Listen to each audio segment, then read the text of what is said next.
അല്ലാഹുവിന്റെ ഹബീബായ മുഹമ്മദുർ റസൂലുള്ളാഹി സ്വല്ലല്ലാഹു അലൈഹി വസല്ലം തങ്ങൾ ഒരു ഹദീസ് കാണാം. യജമാനനായ റബ്ബിനിക്ക് ഈ ലോകത്ത് ഏറ്റവും ഇഷ്ടമുള്ള വസ്തു ഏതാണെന്നറിയോ?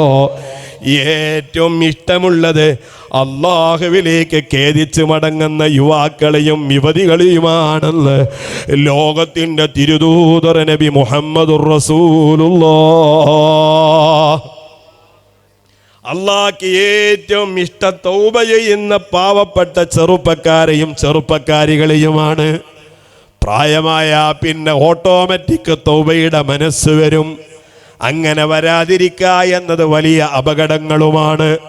ബഹുമാനപ്പെട്ട ഇമാമുന സഹാബി റളിയല്ലാഹു തആല അൻഹു പറയുന്നുണ്ട്, ലാ തഅ്മൻ ദുനൂബക, ഓ എൻ്റെ സുഹൃത്തേ, നിന്റെ തെറ്റിനെ കുറിച്ച് നീ നിർഭയനാകരുത്. فإنك لا تدري هل كفرت عنك أم لا. നീ റബ്ബിനോട് കരയാറുണ്ട്, റബ്ബിലേക്ക് ഖേദിച്ച് മടങ്ങാറുണ്ട്, നീ ഇസ്തിഗ്ഫാർ ധാരാളം ചൊല്ലാറുണ്ട്. പക്ഷേ നിനക്കറിയാവോ, അൽ കുഫിറത്ത് അൻക അം ലാ, നീ ചെയ്ത തെറ്റുകൾ അല്ലാഹു തആല മാപ്പാക്കിയോ ഇല്ലയോ എന്ന് എനിക്കും നിനക്കും അറിയൂല. അതുകൊണ്ട് നിന്റെ തെറ്റിനെ തൊട്ട് നീ നിർഭയനാകരുത് എന്ന് മഹാനായ ഇമാമുന സഹാബി റളിയല്ലാഹു തആല പറയുകയാണ്.